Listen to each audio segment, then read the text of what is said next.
आज कंपेयर करते हैं एक मंदिर के घंटे और हमारे माइंड में। जैसे ही आप देखते हो कोई घंटा बजाता है तो 30 सेकंड तक और 1 मिनट तक उसके एक वाइब्रेशन आते रहते हैं। घंटा अपने आप एक आवाज़ निकालता रहता है। इसी तरीके से हमारे हमसे कोई अगर एक नेगेटिव वर्ड बोलता है तो हम भी कुछ सेकंड तक उसके जवाब एक नेगेटिविटी में अपने अंदर निकालते रहते हैं। या तो हम तुरंत रिएक्शन करके लड़ सकते हैं या फिर अगर हम नहीं लड़ पाते, हम शांत रहते हैं तो भी हमारे मन में हमें उसको बजाते रहते हैं। अच्छा, इसमें एक चीज़ ऐसी भी है कि हम 1 मिनट, 1 दिन या 10 दिन की बात नहीं है। हम हो सकता है उन बातों को, उस घंटे को 20 साल, 30 साल, 50 साल तक बजाते रहें। कोई तो एक बार बजा के भाग गया, वो भूल भी गया, लेकिन हमने अपने माइंड के घंटे को बराबर 30 साल पुरानी बात भी हम याद करके अपने माइंड का घंटा बजा सकते हैं। और उस चीज़ में आप याद रखना कि हमेशा एक नेगेटिव चीज़ ही निकलती है। जैसे कि मैं एक एग्जांपल देती हूँ। किसी ने आपसे कहा, कुछ एक अच्छी बात कही, कोई भी जो कि आपके मन को अच्छी लगी, तो उसके लिए आपके माइंड में सिर्फ 2 लाइन प्रोसेस होंगी। एक अच्छी फीलिंग कि ये इंसान बड़ा अच्छा है, इसने मेरी ये अच्छाई करी, और हो सकता है 1 लाइन और उसी के दूसरे अराउंड अगर किसी ने आपसे कुछ टॉक्सिक बात करी या बुरी बात करी, तो आपका माइंड क्या करेगा? 100 लाइन निकालेगा। उसका ऊपर से नीचे तक सारा, अब तक उसने क्या किया था, वो सारी बात माइंड में बजने लगेगी। उसने कब क्या खराब किया था। हमारा माइंड बना ही इस तरीके से है कि वो नेगेटिव चीज़ अगर कुछ है तो उसको 100 टाइम तक प्रोसेस कर सकता है, और अगर कुछ पॉजिटिव चीज़ है तो वो 10 लाइन में ख़त्म कर देगा। उससे ज़्यादा वो आगे नहीं बढ़ता। जबकि होना चाहिए था, उल्टा कहना चाहिए, या कहना चाहिए बैलेंस होना चाहिए था। अगर कोई अच्छाई भी कर रहा है तो भी हमारे पास हमारा कंट्रोल हो कि हम उतना ही खुश हों, और अगर कोई बुरा भी कह रहा है तो भी हमारा माइंड स्टेबल हो कि हमें हमें मतलब हमारे ऊपर उसका ज़्यादा असर ना पड़े। तो अब मैं आपको एक एग्जांपल से बताती हूँ कि एक एग्जांपल देती हूँ कि हमें क्यों भेजा गया था या हमारी लाइफ कैसी होनी चाहिए थी और हमने क्या कर लिया है। सपोज किसी ने मुझे एक टिकट दिया, एक इटली की 1 मंथ ट्रिप का टिकट दिया, और कहा कि अब तुम जाओ, ये स्पॉन्सर है और तुम्हें पूरा इटली घूम के आना है और मुझे बताना है कि तुम्हारा एक्सपीरियंस कैसा रहा। तो मैं इटली पे उतरी, मैंने फ्लाइट से जैसे ही लैंड किया तो मैंने देखा कि यार वहाँ पर काफ़ी गंदगी पड़ी हुई है। तो मेरे माइंड में आया कि इसको थोड़ा क्लीन होना चाहिए। मुझे पता है कि मतलब मैं क्या करूं जिससे वो क्लीन हो जाए। तो मैं वहाँ के लोगों को इंस्ट्रक्ट करने लगी, बताने लगी, क्लीनिंग की अच्छाई बताने लगी। ऐसे करके मैंने अपना दिन पास किया। उसके बाद जब मैं आगे बढ़ी तो मैंने देखा कुछ लोग लड़ रहे हैं, झगड़ रहे हैं। तो मैंने उनसे कहा कि लड़ना गलत बात है, ऐसा नहीं करना चाहिए। ऐसे करके मैंने उसको करेक्ट करने की कोशिश की।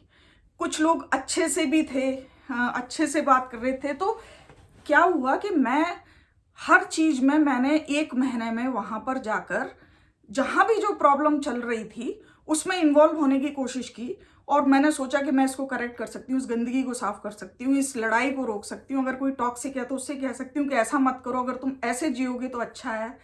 और जो भी चीज़ मुझे दिखाई दे रही है, 1 महीने तक मैंने ये काम किया। अब सोचो, जिस दिन मेरा रिटर्न का टिकट है और उस दिन मैं सोचती हूँ कि यार मैंने क्या देखा। इटली में आई थी मैं अच्छी जगह देखने, मैं सब कुछ देखने आई थी, अच्छी जगह भी देखने आई थी, बुरी जगह भी देखने आई थी, मैं एक एक्सपीरियंस लेने आई थी, लेकिन मैं उन सब चीज़ों के बीच इन्वॉल्व होने नहीं आई थी। अब जब मैं वापस लौट रही हूँ तो मैं सोचती हूँ कि अब मैं देखती हूँ जो जगह मैंने क्लीन करी थी वो हो सकता है अब क्लीन हो। देखा तो वो वैसी गंदगी गंदगी पड़ी हुई है, क्योंकि वहाँ के लोगों को गंदगी में रहने की आदत है। देखा जो लोग लड़ रहे थे, मुझे शायद थोड़ी देर फील हुआ कि मेरी वजह से कुछ अच्छा हो जाएगा, लेकिन वो वैसे ही लड़ते पाए गए। जहाँ पेंटिंग खराब थी, मैंने ठीक करी थी, वो दोबारा से उन पे लोगों ने लिख रखा था। तो मैंने क्या किया, वो पूरा महीना मैंने उन चीज़ों में इन्वॉल्व होके जो काम मैं करने आई थी वो नहीं किया। एक एक्सपीरियंस लेने आई थी और मैं उसमें इन्वॉल्व हो गई। इन्वॉल्व होके जब मैं लौट के जा रही हूँ तो मैं वहाँ कुछ देख भी नहीं पाई, मेरे पास कुछ मेमोरीज भी नहीं है, क्योंकि मैं इन सब में ही इतना बिजी हो गई थी। और लास्ट में मैंने ये भी पाया कि जो जैसा था वो वैसा ही है, किसी में कुछ करेक्शन भी नहीं हुआ। तो मैंने अपना टाइम वेस्ट किया। इसी तरीके से जब हम इस धरती पे आए तो मुझे लगता है हम सब कुछ एक एक्सपीरियंस के थ्रू एक ऑब्जर्व करने आए थे सारी चीज़ें। कुछ अच्छे लोग, बुरे लोग, टॉक्सिक लोग, काइंड लोग, गंदगी, सफाई, अच्छाई, बुराई। हमें एक ऑब्जर्वर की तरह रहना था और हमने क्या किया, हम उसमें इन्वॉल्व हो गए। लोगों को करेक्ट करने लग गए, उनको बताने लग गए, अपने आप को ये कर लिया कि अगर कोई ऐसा करेगा तो मैं खुश हो जाऊंगा, नहीं तो मैं दुखी हूँ, मैं अपनी वजह से दुखी नहीं हूँ, मैं इनकी वजह से दुखी हूँ। और ये करते करते पूरी जिंदगी निकल गई। तो जब हम रिटर्न में जाएंगे तो हमारे पास क्या है? कुछ नहीं है। हम इतना इन्वॉल्व हो चुके थे कि हमारे पास दुख के अलावा कुछ नहीं है, जबकि हम सिर्फ एक ऑब्जर्व करने आए थे। तो जब 1 महीने में एक बंदा एक इटली को सही नहीं कर पाया, लाइक वो उसने कितनी भी कोशिश की वैसे ही वैसा रहा, तो एक जिंदगी में एक इंसान इस वर्ल्ड को भी नहीं बदल पाएगा। कुछ भी आप नहीं बदल सकते हो। तो सबसे क्या कर सकते हो? आप अपने आप को चेंज कर सकते हो, अपने आप पे काम कर सकते हो, अपने माइंड पे काम कर सकते हो। और टॉक्सिक और नार्सिसिस्ट इस तरीके के लोगों से बचने का और अपने माइंड को अगर आपको स्ट्रॉन्ग करना है तो आपको एक ऑब्जर्वर ही बनना पड़ेगा, ऑब्जर्वर ही बनना पड़ेगा। उसके अलावा कोई रास्ता नहीं है। ऑब्जर्वर बनने से क्या होता है, जैसे ही आपने डिटेक्ट कर लिया कि ये बंदा टॉक्सिक है, तो आप समझ जाओगे कि इसका इंटेंशन क्या है, ये क्यों आपसे कह रहा है, और आप उसको इतना अपने माइंड पे नहीं लोगे। ना कि आप उसकी भी पूरी कहानी जानने में लग जाओगे कि ये इसलिए टॉक्सिक है, लाओ इसको मैं चेंज करता हूँ। अगर मैं इसको ऐसे चेंज कर दूंगी फिर ये अच्छा होगा, फिर मुझे भी अच्छा लगेगा। 10 लोगों को आप कब तक करोगे? पूरी जिंदगी निकल जाएगी। मोस्टली लोग टॉक्सिक ही बैठे हैं।